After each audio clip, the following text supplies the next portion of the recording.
인간은 다른 피조물들과 확연하게 다르지요. 그 다름의 한 모습 중 하나가 인간은 자아를 가지고 있다는 것입니다. 이 자아는 자신이 누구이며 또 어떤 존재인가를 생각하고 아는 것이다 라고 말할 수 있죠. 인간에게 자아가 있는 것은 인간이 하나님의 형상대로 지음받았기 때문입니다. 그런데 이 자아는 우리의 자존감과 연관이 깊습니다. 우리의 자아가 보호받으면 자존감이 높아지고 우리의 자아가 침해받으면 또 자존감이 낮아집니다. 근데 우리의 문제는 수시로 우리의 자아가 침해받는다는 것입니다. 거듭난 그리스도인의 자아를 새 자아라고 하는데 그래도 종종 침해를 받을 수 있습니다.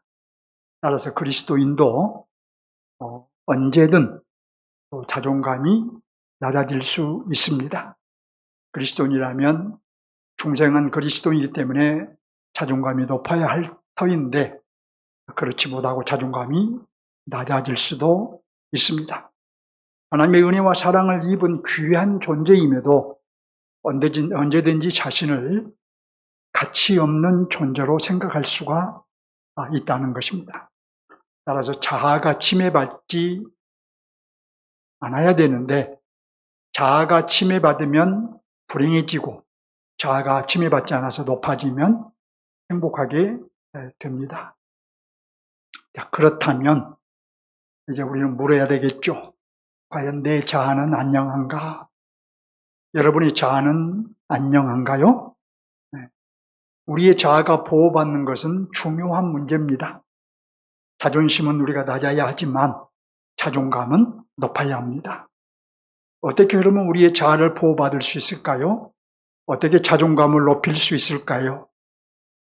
나라는 존재는 참으로 귀한 존재인데 어떻게 나는 귀한 존재라는 생각을 갖게 될까요? 나라는 존재는 정말 세상에서 누구보다도 귀한 존재야. 내가 가지고 있는 것, 내 환경이 모든 것을 떠나서 나라는 존재는 참으로 귀한 존재라는 이런 자존감을 가지고 살 수 있겠냐는 거예요. 과연 누가 나의 자아를 보호해주고 나의 자존감을 높여줄 수 있을까요? 이런 문제를 오늘 함께 생각할 것입니다. 본론으로 돌아갑니다. 지난 주일에 우리가 1절로 3절을 중심으로 말씀드렸습니다. 이제 오늘은 4절로 11절까지 말씀을 드립니다. 먼저 지난번 강론을 잠깐 상기해 보겠는데 본문의 중심 인물은 한나라는 여인이지요. 근데 한나는 아이를 낳지 못함으로 인해 맞수인 분인 나에게 괴롭힘과 업신여김을 받았습니다. 그럴 때마다 마음에 격분이 일어나서 아이를 낳지 못한 죄로 인해 그 격분을 일어났지만 어찌할 수가 없었습니다. 한나는 괴로운 마음으로 하나님께 나아가 기도했습니다. 하나님, 나에게 아들을 주시면 그 머리에 삭도를 대지 아니하고 하나님께 온전히 바치겠습니다. 이렇게 서원을 했어요. 하나님은 그런 한나의 기도에 응답하셨습니다. 닫힌 태의 문을 여시고 아들 사무엘을 주신 것입니다. 근데 한나는 이 아들을 낳고 이제 이 아들 사무엘이 젖을 떼자마자 하나님께 서원한 대로 아이 사무엘이 일평생 하나님을 섬기도록 바쳤습니다. 제사장 엘리를 수종들며 하나님을 섬기도록 한 것입니다. 한나는 너무 기뻤습니다. 이제 막 젖을 뗀 아들과 생예배를 해야 하지만 그래도 너무 기쁘고 행복했던 것입니다. 하나님의 은혜를 잊지 않았기 때문이겠죠. 지난주 강론의 핵심 메시지는 하나님께서 한나의 위상을 높여주셨다는 것이었습니다. 땅바닥에 떨어진 그녀의 위상을 높여주셨던 것입니다. 그녀의 태의 문을 열고 아들을 낳게 하심으로 높여주신 것이죠. 한나가 아들 사무엘을 낳은 것은 단순히 육적인 측면에서만 위상을 높여주신 것이 아니다라고 말씀드렸죠. 무엇보다도 영적인 측면에서 그녀의 위상을 높여주셨다고 말씀드렸죠. 당대의 가장 복 있는 여인으로 하나님께서 그의 위상을 한껏 높여주신 것입니다. 왜냐하면 한나가 낳은 아들 사무엘은 영적으로 어둠이 짙게 깔린 이제 그 사사 시대를 끝내고 신정 시대를 연 첫 번째 선지자였기 때문입니다. 또 사무엘은 하나님의 말씀을 선포하는 선지자로서 그리스도를 예표하는 첫 번째 선지자였기 때문입니다. 이런 면에서 하나님께서는 사무엘을 낳은 한나를 영적인 측면에서도 한껏 높여주셨다라는 점을 말씀드렸습니다. 하나님께서 한나의 자존감을 회복하여 주셨습니다. 인생을 역전시켜 주셨습니다. 바닥에 떨어진 위상을 높여주셨습니다. 우리는 여기에서 중요한 사실을 볼 수 있어야 합니다. 첫째로 무엇을 볼 수 있어야 할까요? 하나님의 주권을 볼 수 있어야 합니다. 먼저 4절을 보시기 바랍니다. 용사의 활은 꺾이고 넘어진 자는 힘으로 띠를 띈다고 하지요. 하나님이 용사의 활을 꺾으시고 넘어진 자에게 힘을 주신다고 노래한 것입니다.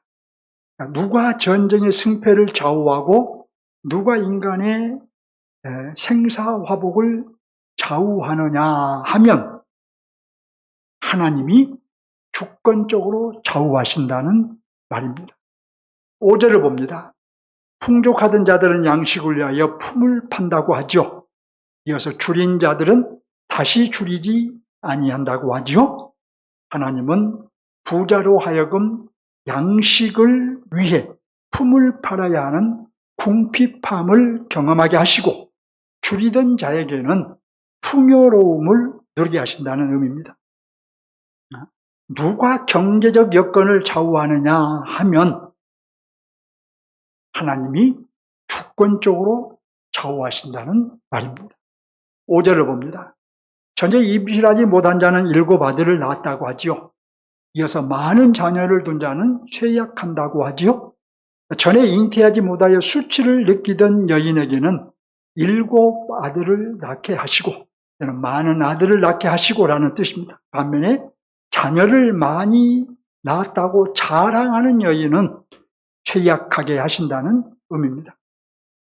누가 사회적 지위를 좌우하느냐 하면 하나님이 주권적으로 좌우하신다는 말입니다. 6절을 봅니다. 여호와는 죽이기도 하시고 살리기도 하시며 수월에 내리기도 하시고 거기에서 올리기도 하시는도다. 누가 인간의 생사를 좌우하느냐 하면 하나님이 주권적으로 생사를 좌우하신다는 말입니다. 인간의 생사는 전적으로 하나님께 달려 있는 것입니다. 7절을 봅니다. 7절을 같이 볼까요? 여호와는 가난하게도 하시고 부하게도 하시며 낮추기도 하시고 높이기도 하시는도다. 누가 빈부를 좌우한다는 말입니까? 하나님이 주권적으로 빈부를 좌우하신다는 말입니다. 빈부가 하나님의 주권에 의해 좌우된다면 부한 자는 탐심을 버리고 많이 맡기신 하나님의 뜻을 잘 살펴야 할 것이고 빈한 자는 빈한대로 만족하며 족한 줄 알고 하나님의 섭리를 깨달아야 할 것입니다. 8절을 보시기 바랍니다. 가난한 자를 진토에서 일으키시며 빈궁한 자를 거름더미에서 올리사 귀족들과 함께 앉게 하시며 영광의 자리를 차지하게 하시는도다. 땅의 기둥들은 여호와의 것이라 여호와께서 세계를 그것들 위에 세우셨도다. 자, 누구에 대한 말입니까? 가난한 자와 빈궁한 자에 대한 말입니다. 자, 그리고 귀족들에 대한 말입니다.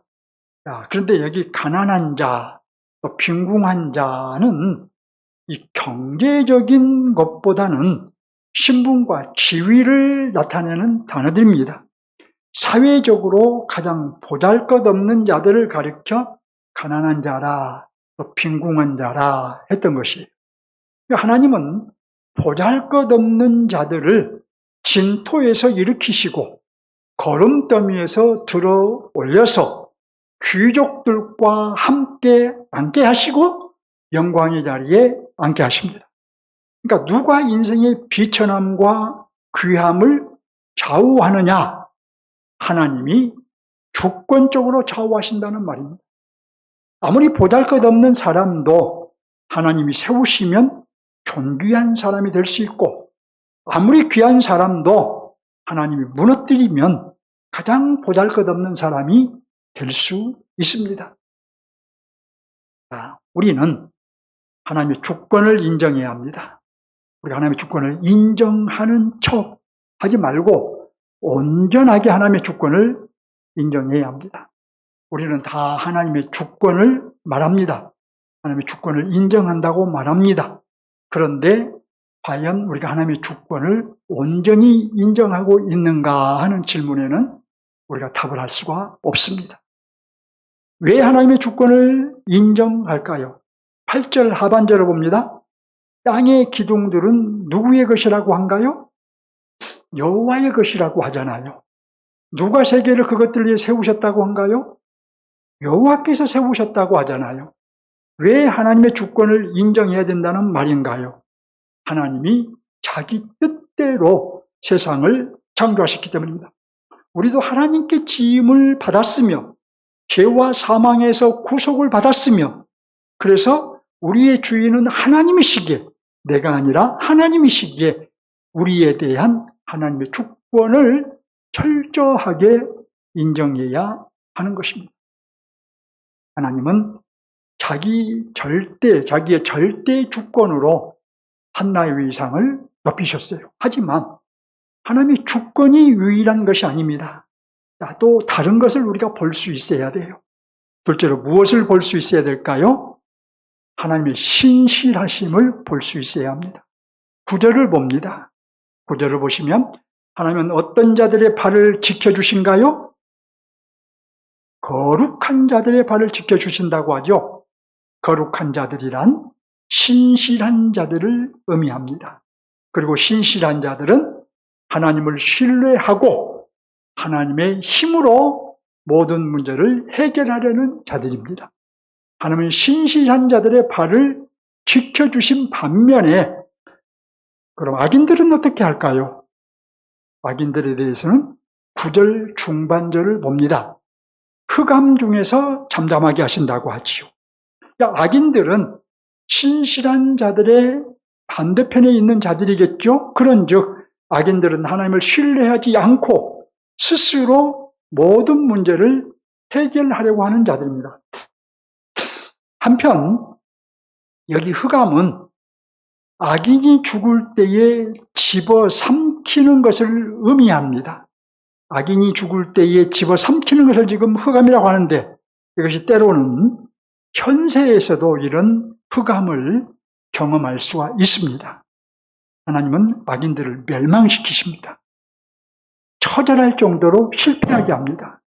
그의 삶이 한때는 높아서 하늘 높은 줄 몰랐지만 어느 한순간에 땅바닥에 떨어져 버리는 경우도 우리는 보게 됩니다. 왜 이렇게 악인들은 멸망당할 수밖에 없을까요? 왜 하나님을 신뢰하지 않고 스스로의 힘으로 사는 자들은 처절할 정도로 실패할 수밖에 없을까요? 9절 하반절. 힘으로는 이길 사람이 없다고 하지요. 누구도 하나님을 이길 수 없기 때문에, 누구도 하나님의 심판을 거역할 수 없기 때문에 하나님을 신뢰하지 않는 자는 실패할 수밖에 없는 것입니다. 하나님은 자기를 신뢰하는 신실한 자들은 보호하시지만 자기를 신뢰하지 않는 악인들은 멸하실 것입니다. 여기 하나님을 신뢰하지 않는 자들이란 누굴까요? 당시에 이스라엘 백성들을 두고 생각해 보면 당시에 메시아 언약을 잊어버리고 하나님을 등지고 사는 자들입니다. 사사시대는 어떤 시대냐? 영적으로 암흑시대라고 그랬죠? 그 말은 다시 말하면 메시아 언약을 잊어버리고 곧 아브라함 언약을 잊어버리고 하나님을 등지고 제 소견에 옳은 대로 사는 시대였습니다. 결국 신약시대는 그리스도를 믿지 않는 자들이며 나아가 그리스도께 붙잡혀 살지 않는 자들로서 그는 소망이 있을 수 없다는 뜻입니다. 우리 그리스도인들도 그리스도를 믿는다고 하지만 그리스도께 붙잡혀 살지 않는다면 과연 소망이 얼마나 있을까 잘 모르겠습니다. 그래서 제가 아까 기도할 때도 그런 기도를 했죠. 우리가 최선을 다합니다. 주님을 섬기는 일에 최선을 다합니다. 예배를 드리는 일에 최선을 다합니다. 우리가 신행을 행하는 일에 최선을 다합니다. 이 말로는 부족합니다. 우리는 최선을 다한다고 말할 것이 아니라 나는 죽을 만큼 하고 있습니다. 나는 죽고 살고 하고 있습니다. 우리는 이렇게 말할 수 있을 정도로 우리가 열심을 내고 또 그런 마음을 가지고 살아야 할 것입니다. 한나는 신실한 자들과 악인들의 대조되는 종말로 마무리합니다. 10절을 보시기 바랍니다. 첫째로 악인들의 종말은 어떻게 될 거라고 한가요? 여호와를 대적한 자는 어떻게 된다고 합니까? 산산이 깨어질 것이다. 여러분, 산산이 깨어질 것이다. 이게 뭡니까, 여러분? 자, 우리가 주부들이 또 저 같은 사람은 가끔 그래요. 아내를 도와준다고 돕다가 유리컵을 깨버리거나 컵을 깨버린 경우가 가끔씩 있어요. 근데 그 깨진 걸 보면 아주 산산이 깨어져 버리더라고요. 네, 산산이 깨어질 것이다. 악인은 여호와를 대적하는 자로서 결국 일어설 수 없을 정도로 산산이 깨어질 것입니다. 하나님을 신뢰하지 않는 자들은 허망하게 무너질 것이라는 말입니다. 자, 그럼 어떻게 깨어질까요? 하늘에서 우레로 그들을 치시리라고 하죠. 우레는 하나님의 힘을 상징합니다. 또 하나님의 임재를 상징하기도 합니다. 하나님이 직접 심판하실 것을 의미한 거예요. 하나님이 심판하시면 그 심판에 온전할 자 아무도 없습니다. 여러분, 하나님이 두렵지 않나요? 다시 말씀드립니다. 하나님이 두렵지 않나요? 둘째로 하나님을 신뢰하는 의인은 그럼 어떻게 될까요? 10절 하반절을 보시기 바랍니다. 지금 한나는 의인과 악인을 대조하는 노래로 오늘 본문을 끝맺고 있어요. 그래서 이제 둘째로 하나님을 신뢰하는 의인에 대해서 노래하는데 10절 하반절을 보면 자기 왕에게 힘을 주시며 자기의 기름 부음을 받은 자의 뿔을 높이시리로다 라고 하죠. 여기 왕은 이제 앞으로 세워질 다윗 왕을 의미하기도 합니다. 1차적으로. 그렇지만 동시에 의인들을 대표하는 존재, 곧 그리스도를 의미합니다. 그런즉 하나님을 신뢰하는 의인은 가깝게는 다윗 왕국의 백성으로서 하나님이 주시는 힘으로 승리하게 되리라는 것이겠죠. 또 멀리는 그리스도를 통해서 조성된 하나님의 백성으로서 우리를 두고 말하겠죠. 그리스도 안에서 하나님이 주시는 힘으로 승리하게 되리라는 것입니다. 하나님을 신뢰하는 의인의 결국은 승리라는 것을 믿으시기 바랍니다. 때로는 하나님을 신뢰하는 의인이 이 땅에서 실패하는 것 같아도 결국은 의인의 결국은 승리인 것입니다. 본문의 핵심 메시지는 무엇일까요? 본문의 메시지는 하나님의 주권과 신실하심이 한나의 위상을 높이셨다는 거예요. 그러니까 하나님은, 여러분, 한나는 보았어요. 뭘 보았느냐? 하나님의 주권이 자신의 위상을 높이신 것을 보았습니다. 하나님의 신실하심이 자신의 위상을 높이신 것을 보았어요. 또 한나는 깨달았습니다. 뭘 깨달았느냐? 하나님을 의지하지 않고 신뢰하지 않는 악인은 결국에 하나님의 심판과 멸망을 받게 된다는 것을 깨달았어요. 그리고 하나님을 의지하고 신뢰한 의인은 결국에는 하나님의 은혜를 입는다는 것을 깨달았던 거예요. 한마디로 한나는 하나님을 경험한 것이죠. 절대 주권자이신 하나님을 경험한 것이고 신실하신 하나님을 경험한 것입니다. 모든 것을 자기의 뜻대로 행하시는 하나님을 경험한 것이고 신실한 자들에게 은혜 입히시는 신실한 하나님을 경험한 것입니다. 결국 한나는 어떻게 살아야 할 것인가 하는 것을 깨달았어요. 한나는 하나님의 주권을 철저하게 인정하고 모든 문제를 하나님께 맡기고 살아야 함을 깨달았어요. 자신이 아이를 낳지 못한 문제도 하나님의 주권을 인정하고 그보다 더 큰 문제도 하나님께 맡기고 살아야 한다는 것을 깨달은 거예요. 또 하나님은 신실한 분임을 믿고 하나님을 의지할 뿐만 아니라 한나 자신도 신실하게 살아야 한다는 것을 깨달았습니다. 이렇게 하나님의 주권과 신실하심을 깨달았기에 한나는 서원을 지키는 것을 망설이지 않았던 거예요. 만일에 하나님의 주권과 하나님의 신실하심을 믿지 못했다면 아들을 낳았는데 그 아들을, 귀한 아들을 머리에 삭도도 되지 않고 생리배를 해서 엘리 제사장 밑으로 보낸다는 것이 쉬운 일이 아니잖아요. 그런데 한나는 하나님의 주권과 신실하심을 깨달았기에 그 서원을 망설이지 않았던 거예요. 다시 말씀드리지만 이제 막 젖을 땐 아이와 생리배를 하는 일까지도 망설이지 않고 또 억지로 하지 않고 기쁨으로 할 수 있었던 거예요. 하나님의 주권 때문에, 하나님의 신실하심 때문에, 그리고 자신도 신실하게 살아야 함을 깨달았기에, 그 서원을 했으니 서원을 지켜야 된다는 걸 깨달았기에 바로 그리할 수 있었던 것입니다. 우리도 이 점을 깨달아야 되겠죠? 이 점을 깨달아야 됩니다. 우리가 하나님의 주권을 깨닫고 하나님의 신실하심을 깨닫고 나도 하나님의 주권을 인정하는 삶을 살고 하나님의 신실하심을 인정하는 삶을 살아야 된다. 바로 이 점을 우리도 분명하게 깨달아야 될 거예요. 한편 한나가 높임받음은 가정에서나 이웃들에게만 높임받는 것이 아닙니다. 지난주에도 말씀드린 대로 사사시대는 영적인 어둠이 아주 짙게 깔린 시대였어요. 하나님의 이름을 부르지 않았습니다. 하나님의 나라가 어디로 보이지 않았습니다.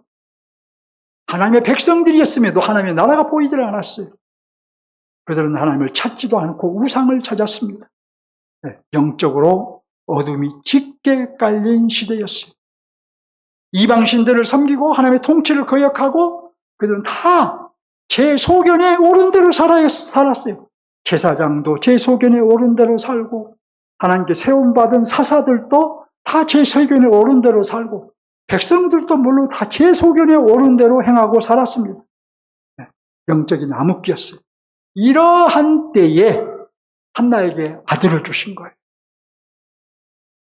그 한나의 아들 사무엘은 하나님의 말씀이 통치하는 신정시대를 연 첫 번째 선지자가 되었습니다. 당시에 사라진 듯한 하나님의 나라를 회복한 선지자였습니다.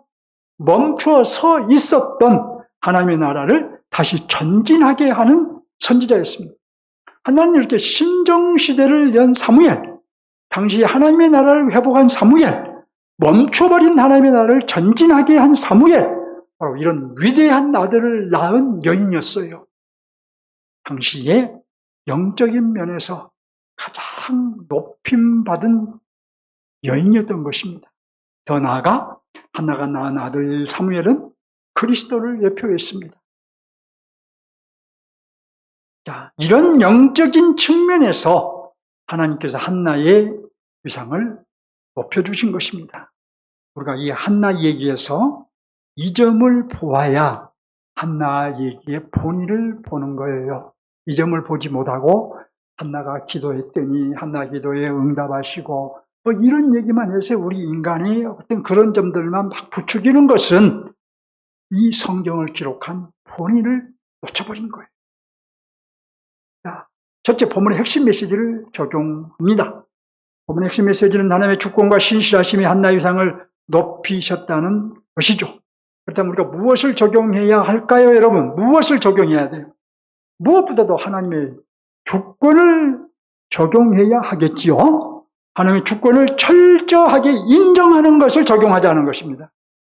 우리는 가장 소중한 것, 곧 구원이 하나님의 주권임을 철저하게 인정해야 합니다.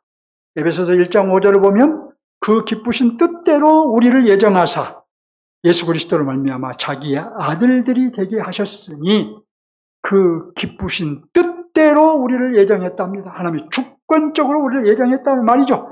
하나님께서 자기의 주권으로 우리의 구원을 예정하시고 이루셨다는 의미입니다. 하나님께서 주권적인 은혜로 우리를 의롭다고 하신 것입니다. 우리의 구원이 내 공로가 단 하나라도 보태진 것이 아니라 100% 하나님의 주권적인 은혜였다. 감사해야 되겠죠? 또 우리의 구원을 끝까지 지켜주신다는 것도, 주신 것도 하나님의 주권 때문입니다. 여러분, 로마서 8장 39절 보면 우리 주 그리스도 예수 안에 있는 하나님의 사랑에서 끊을 수 없으리라고 말합니다. 이 말씀도 오해를 많이 하는데 문맥을 쭉 살펴보면 이 말씀은 우리 구원에 대한 얘기를 말하고 있어요. 자, 그 어떤 세력도 하나님의 사랑에서 우리를 끊어낼 수 없다는 말씀인데 그건 하나님께서 주권적으로 우리를 구원하셨기 때문이지요. 하나님께서 주권적으로 행하신 일에 누가 도전할 수 있단 말입니까? 사단이 우리의 구원을 빼앗아갈 수 있을까요? 네, 가당치 않는 말입니다. 자, 또 어떤 면에서 하나님의 주권을 인정해야 할까요? 우리가 일상 속에서 경험하는 모든 일들 속에서도 하나님의 주권을 인정해야 합니다.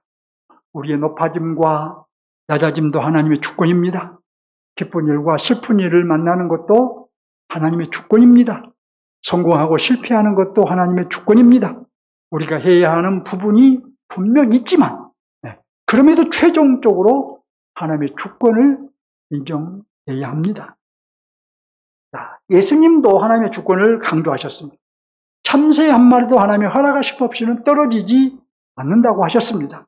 우리 그리스도인들에 대해서도 하나님의 허락하심 없이는 머리털 하나도 상하지 아니한다고 하셨습니다. 날마다의 삶을 하나님을 주권을 인정하는 데서 출발하시기 바랍니다. 여러분이 아침에 눈을 떴을 때 오늘 또 하나님이 나에게 호흡하게 주셨고 또 하루를 주셨습니다. 일어나서부터 하나님의 주권을 인정하십시오. 여러분이 열심히 운동하고 열심히 여러분이 몸을 관리해서 오늘도 건강하게 사는 문화가 아니라 하나님이 나에게 건강을 주셨다라고 고백하실 수 있기를 바랍니다. 하루의 시작도 하나님의 주권을 인정하고 하루의 끝도 하나님의 주권을 인정하는 삶이 그리스도인으로서 하나님이 기뻐하시는 삶임을 잊지 마시기 바랍니다. 하지만 오해하지 않아야 합니다. 하나님의 주권을 인정한다고 주권을 인정하라 하니까 모든 것이 하나님의 주권이라고 하니까 이것이 운명론인가 이렇게 오해하지 말라는 말이에요. 하나님의 주권을 인정하는 것은 운명론이 아닙니다. 우리의 인격을 부정하는 것도 아닙니다. 우리의 인격이란 우리가 스스로 자기 일을 결정하는 것이 인격인데 내가 무언가를 스스로 결정하는 것, 이것을 부정하는 것이 아니에요. 왜냐하면 아무것도 하지 말고 가만히 있자는 말이 아니기 때문이에요. 하나님의 주권을 인정한다는 말은 아무것도 하지 말고 되어지는 대로 가자는 말이 아닙니다. 좋은 결과를 얻기 위해 노력할 필요가 없다는 말이 아니기 때문이에요. 오히려 하나님의 주권을 인정하는 사람은 바른 방향으로 가고자 더욱 힘써야 하는 것입니다. 선한 결과를 얻기 위해 더욱 노력해야 하는 것입니다. 좋은 결과를 얻기 위해 더욱 힘써야 하는 거예요. 하나님의 주권을 인정하는 사람은 오히려 더 많은 땀을 흘려야 하고 더 열심히 노력해야 하는 거예요.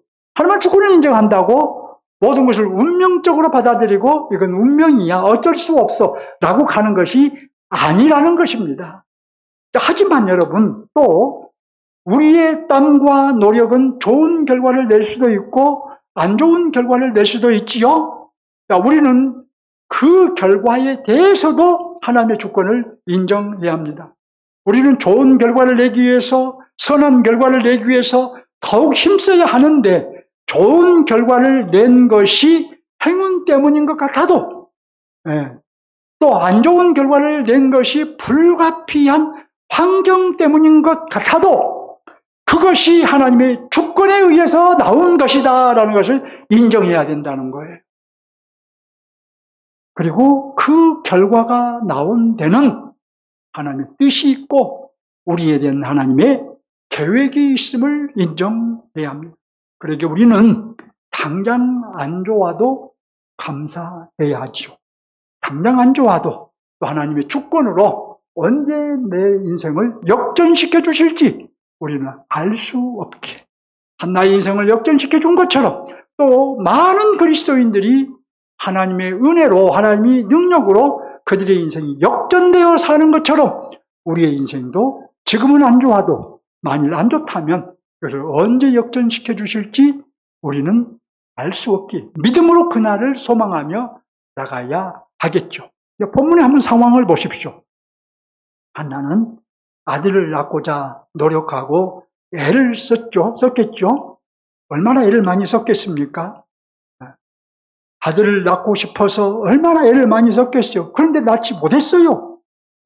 하지만 하나님이 그녀의 기도를 들으시고 아이를 낳지 못한 그녀의 태의 문을 여셨습니다. 한나는 어떤 믿음을 발휘한 겁니까? 그녀가 하나님께 기도했다 하면 자신의 불임을 하나님의 주권으로 인정한 것입니다. 하나님의 주권이라고 인정 안 했으면 어떻게 하나님께 내 태의 문을 열어달라고, 아들을 한 명 낳게 해달라고 기도하겠습니까?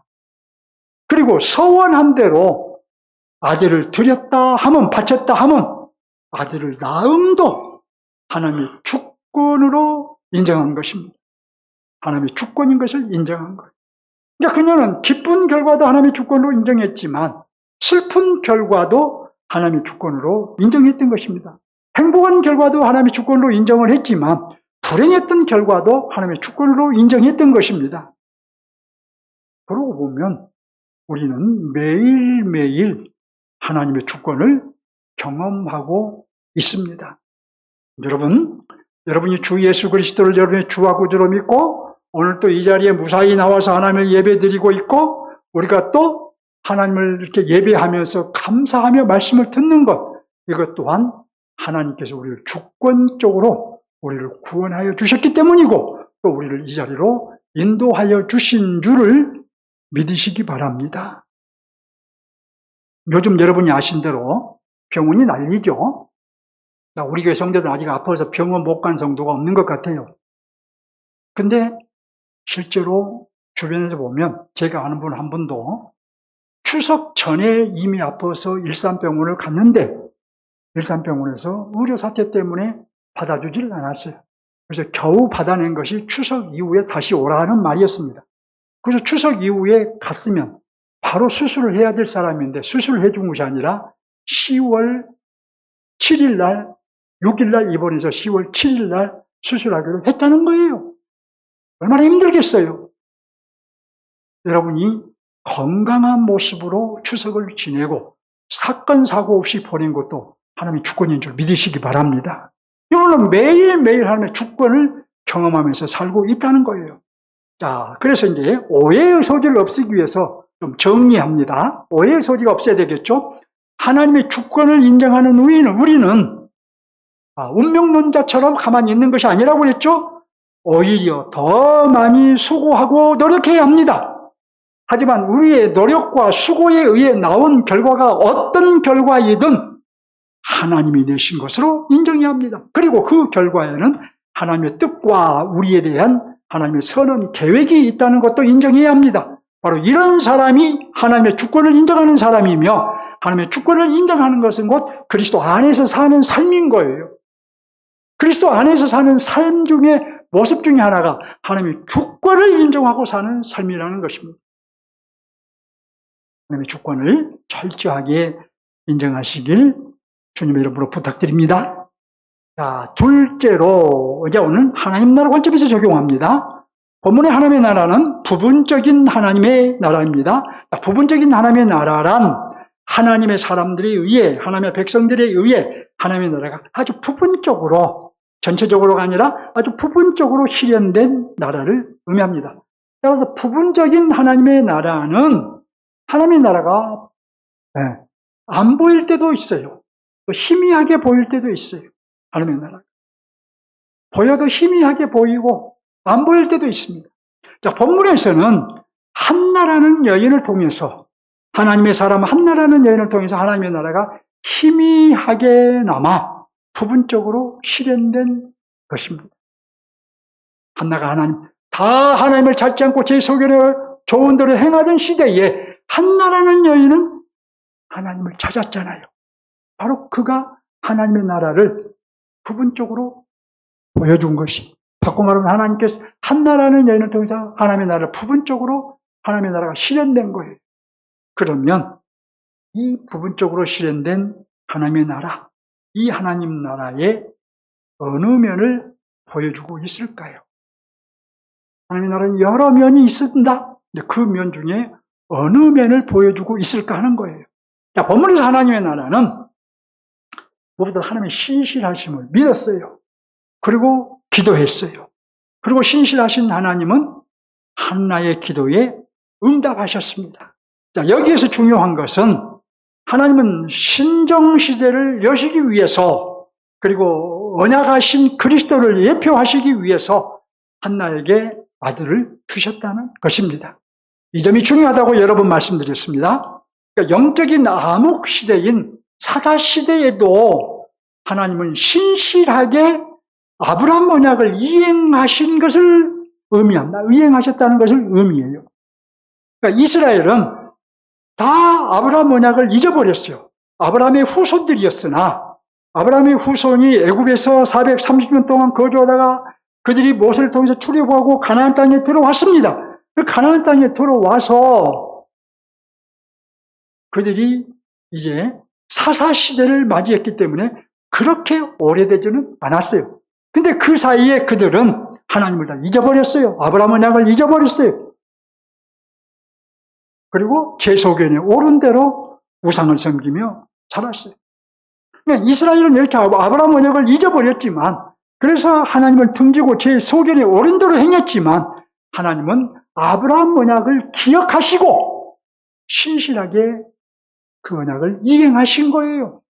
이로써 하나님은 자기 나라를 전진시키신 것입니다. 하나님의 나라를 행진하게 하신 거예요. 자, 이로 보아 하나님의 나라는, 본문의 하나님의 나라는 하나님의 신실하심으로 행진하는 나라라는 것을 알 수 있죠. 하나님의 신실하심에 의해서 행진되는 나라라는 것입니다. 하나님의 나라가 부분적으로 실현된 나라이지만, 특히 영적인 암흑기의 희미한 빛에 불과했지만, 그럼에도 하나님께서는 신실하심으로 아브라함과 맺은 언약을 이행하신 것입니다. 하나님의 신실하심. 다시 말씀드리지만 우리가 본문에서 이 점을 보지 못하면 본문의 본의를 보지 못한 거예요. 성경을 주신 목적을 보지 못한 거예요. 그렇다면 우리에게 요구되는 것은 무엇일까요? 우리가 적용할 것은 무엇일까요? 하나님의 신실하심을 우리에게도 확실히 믿으라는 거예요. 하나님은 변함없이 신실하신 분이니 그 신실하심을 믿으라는 거예요. 하나님은 신실하신 분이며 따라서 신실한 자의 편이다 라는 것을 믿으라는 거예요. 지금도 하나님은 신실하셔서 메시아 언약을 이행하여 우리를 구원하셨으니 우리를 구원해서 끊어지지 않게 하실 것이다 라고 믿으라는 거예요. 신실하신 하나님께서 우리를 최종 구원에까지 견인하실 것입니다. 우리가 정말로 구원받은 사람이라면 말입니다. 우리가 정말로 구원받은 사람이라면 우리는 때로 넘어질 수도 있어요. 시험에 빠질 수도 있어요. 때로는 우리의 신앙이 올라가기도 하지만 하얀 곡선을 긋기도 합니다. 그렇지만 여러분이 진실로 구원받은 사람이라면 결국에 하나님께서 다시 여러분을 하나님께로 부르십니다. 부르셔요. 그런데 우리가 기억해야 될 것은 그것이 바로 하나님의 은혜잖아요. 이 하나님의 은혜가 내가 내 영적인 상태가 나락으로 떨어져 가고 있어요. 아무도 몰라요. 목사님도 모르고 장로님들도 모르고 그저 나만 알아. 나만 지금 내 상태가 영적으로 하나씩 추락하고 있어요.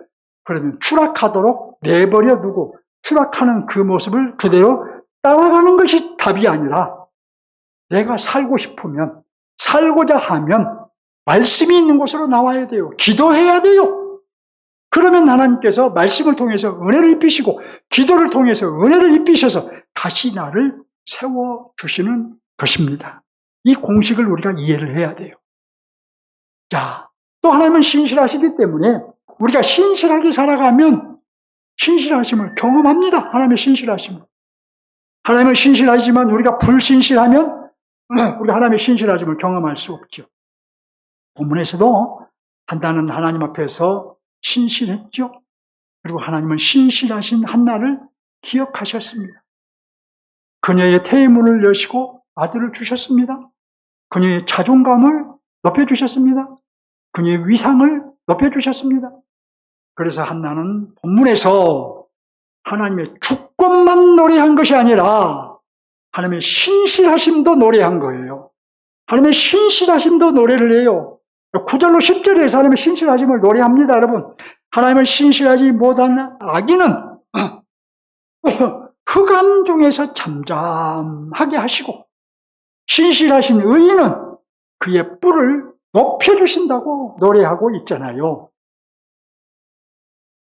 자, 우리는 이 하나님의 신실하심도 오해하지 않아요. 주권을 오해하지 않아야 되는 것처럼 신실하심도 오해하지 않고 어떻게 적용해야 하는지를 알아야 되겠죠. 하나님께 주권을 행하실 때에 하나님의 뜻과 우리의 계획을 따라 행하셨듯이 신실하심을 나타내실 때에도 하나님의 뜻과 우리에 대한 계획을 따라서 나타내십니다. 우리에게 자기의 신실하심을 나타내신 결과가 궁극적으로 하나님의 영광이 되고 우리에 대한 하나님의 계획이 이루어지는 것이어야 한다는 말이에요. 그리스도인인 우리에 대한 하나님의 계획이 이루어져야 된다는 거예요. 하나님의 영광과 우리에 대한 계획, 이 두 가지는 하나님께서 자기의 신실하심을 나타내시는 조건이다라고 말할 수 있겠습니다. 우리가 하나님의 영광을 위함이 없다면 내가 하나님 앞에서 하나님께서 원하시는 것 뜻이 무엇인지 하나님의 계획을 찾지 않으면 하나님이 신실하게 나에게 자기의 신실하심을 나타내시지 않습니다. 신실하심을 나타내신다는 것은 나의 아버지로서 아빠 노릇을 해주신다는 것 아니겠습니까? 나의 하나님으로서 나의 하나님 노릇을 해주신다는 것 아니겠습니까? 그것이 바로 조건이 있는데 바로 나의 신실하심과 또 하나님에 대한 우리에 대한 하나님의 계획과 뜻이라는 거예요. 기도를 한번 예로 들어볼까요? 기도는 결국 내 힘으로 살지 않고 하나님의 힘으로 살겠다는 고백이지요. 두 손 드는 거예요. 하나님, 이제는 내가 내 힘으로 살지 않겠습니다. 오직 하나님이 주신 힘으로만 살겠습니다. 이 고백이 바로 기도인 거예요. 이 자세가 돼야 돼요. 이 기본적인 자세가 된 상태에서 기도해야 돼요. 내가 내 힘으로 살겠다고 하면 기도할 필요가 없잖아요. 내 힘으로 행하면 되잖아요. 무엇이든 말입니다. 목사가 목회를 하는 것도 두 손 들고 하나님이 주신 힘으로 하겠습니다. 여러분의 삶에서, 여러분의 가정에서 모든 것 또한 기도하는 것은 주님, 내가 내 힘으로 할 수 없으니 주님 도와주세요라는 의미 아니겠습니까? 그런데 여러분, 이렇게 해도 하나님 응답하지 않으실 때가 더 많아요. 그렇죠? 응답받는 것보다 응답받지 못한 것이 더 많죠? 어떤 분은 한 번도 응답받지 못한 분도 있을 수 있어요. 저도 응답받은 것들을 많이 말할 수 있지만 사실은 응답받지 못한 것이 더 많아요. 목회도 조금 더 흥황한 상태에서 하고 싶어서 지난 30년 동안 기도했는데 하나님이 그 기도를 안 들어주셔요. 근데 반면에 하나님, 내가 목회를 할 때, 처음 시작할 때부터, 저 목회를 시작할 때부터 내가 바른 교회를 하고 싶습니다. 바른 교회를 이루겠습니다. 근데 그 기도는 응답해 주셨어요. 어느 정도. 그래서 여러분들과 함께 우리가 바른 교회를 이루어가고 있는 거예요. 제 나름대로 하나님 바른 교회를 이룬다는 자부심이 있고, 이 자부심 때문에 오늘 또 목회를 하고 말씀을 전하고 있는 거예요. 그러니까 이루어주신 것도 있고 안 이루어주신 것도 있단 말이에요. 근데 왜 안 이루어주시느냐 하는 그 이유를 성경은 한 부분을 말하는데, 구하여도 받지 못하면 정력으로 쓰려고 하고 잘못 구하기 때문이라고 말합니다. 우리가 기도에도 응답받지 못한 이유는 정력으로 쓰려고 구하기 때문이라는 말씀이에요. 여러분, 정력으로 쓰려는 것이 하나님의 영광입니까? 오히려 하나님의 영광을 가리는 것입니다. 제가 여러분, 목회를 좀 더 큰 목회를 하고 싶은 그 마음에 깔려있는 배경이 무엇일까를 생각해 보았어요. 그 깔려있는 내 마음의 심리적인 것이 무엇이 있을까? 좀 더 목회를 내가 잘한다라고 말하고 싶은 심리가 있었던 것 같아요. 그래서 하나님은 너는 이 정도만 하면 된다 말씀하신 것 같아요. 근데 이 정도인 여러분은 하나님께서 가장 귀하게 여기시는 여러분, 그 바른 교회를 이루어가는 하나님의 성도라는 것이 얼마나 놀라운 사실이냐는 거예요. 여러분이 놀라운 성도라는 걸 깨달으십니까? 여러분이 오늘의 교회 성도라는 자부심을 가지십시오. 자, 여러분 또 정력으로 쓰도록 주시는 것, 하나님께 우리에게 정력으로 쓰려고 주시는 것이 우리에 대한 개혁을 이루는 것일까요? 내가 정력으로 쓰려고 하는데 그것을 이루도록 내 기도를 들어주셨어요? 그것이 하나님의 계획이냐는 거예요. 오히려 그것은 저주이고 망하게 하는 것입니다. 하나님의 신실하심이 나타날 수 없다는 말입니다. 신실하심을 경험하기 위해서는 어떻게 해야 될 것인가? 잘 생각하시고 잘 마음에 정리하시기 바랍니다. 그러나 여러분, 한나의 기도를 한번 보십시오. 하나님이 한나의 기도에 응답하시면 하나님의 영광에 부합했습니다. 그렇죠? 또 한나의 기도에 응답하시면 그녀를 통해서 이루기 원하시는 하나님의 계획 때문이었습니다. 또 한나의 기도에 응답하시면 낙심한 한나를 높여주시라는 측면도 있었습니다. 본문의 하나님의 나라는 그러므로 하나님의 신실하심으로 행진하는 나라라는 것을 우리가 기억을 해야 되겠죠.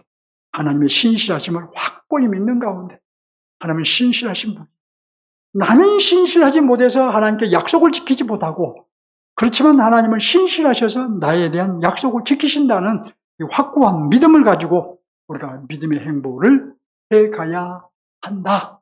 바로 이 본문의 하나님의 나라가 우리에게 그것을 요청한다라는 것을 잊지 마시라는 거예요. 말씀을 맺겠습니다. 교회 여러분, 우리의 과제는 우리의 믿음을 바꾸는 거예요. 하나님의 주권을 인정하는 믿음, 하나님의 신실하심을 확고히 믿는 믿음으로 바꾸는 거예요. 여러분의 믿음이 하나님의 주권을 인정하는 믿음이라면 모르겠지만 대부분 하나님의 주권을 모두에서 말씀드린 대로 온전히 인정하지 못합니다. 인정한다 하면서도 온전히 인정하지를 못해요. 그 믿음을 온전히 하나님의 주권을 인정하는 믿음으로 바꾸시라는 거예요. 하나님의 신실하심도 마찬가지예요.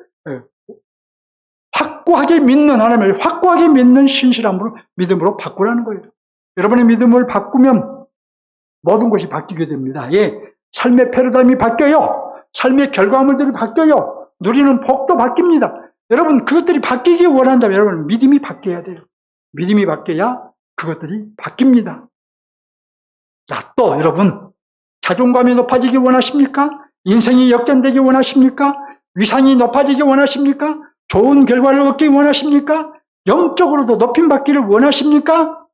자, 우리는 여러분 자존감이 좀 높아지면 좋겠다라는 생각 있을 거예요. 자, 내 인생이 좀 역전되었으면 좋겠다라는 생각 있을 거예요.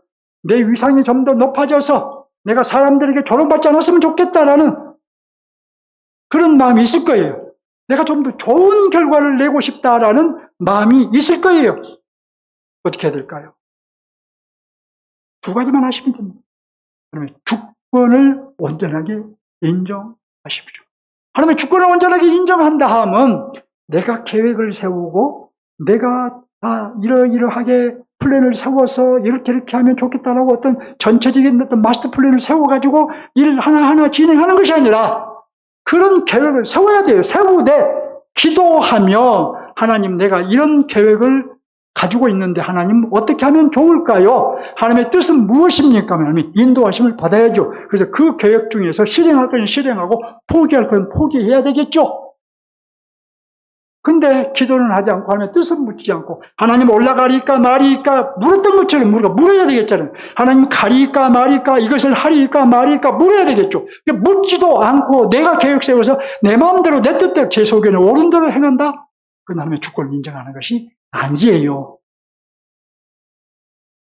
하나님의 주권을 철저하게 온전하게 인정한다는 말이 아니에요. 그건 철저하게 인정하십시오. 철저하게. 그러니까 나는 내 일을 해야 돼요. 아까도 말씀드린 대로 나는 최선을 다해야 돼요. 더 노력해야 돼요. 더 힘써야 돼요. 그렇지만 그것이 전부가 아니라 하나님이 원하시는 것은 무엇일까? 내가 이 하고자 하는 일과 하나님의 뜻은 어떻게 연관이 되는가? 내가 어떻게 하나님의 영광을 이 일을 통해서 돌릴 수 있을까? 그 질문을 하시라는 거예요. 둘째로 우리가 하나님의 신실하심을 온전하게 신뢰하십시오. 여러분, 우리는 때로는 광야를 걸을 때도 있습니다. 사방이 우겨싸임을 당할 때도 있습니다. 이대로 가면은 정말 내가 어떤 답이 없을 수도 있습니다. 내 개인적인 것도 그렇고 자녀들에 대한 것도 모든 것이 힘들 때가 있습니다. 그렇지만 하나님은 신실하신 분이시기에 내 기도를 들으시고 메시아 언약을 이행하신 그 하나님이 지금 나의 하나님이시고 나를 그리스도 안에서 구원하셨으니 지금도 신실하신 나의 하나님이시니 내가 신실하게 행하면 내가 신실하면 하나님이 나에게 신실하심을 나타내실 것이다 라고 믿고 하나님을 신뢰하시라는 거예요. 하나님을 신뢰하시기 바랍니다. 하나님을 인정하시기 바랍니다. 다시 말씀드립니다. 자존감이 높아지기를 원합니까? 역전되기를 원합니까? 위상이 높아지기를 원합니까? 좀 더 삶이 바뀌기를 원하십니까? 여러분의 삶이 좀 더 행복하기를 원하십니까?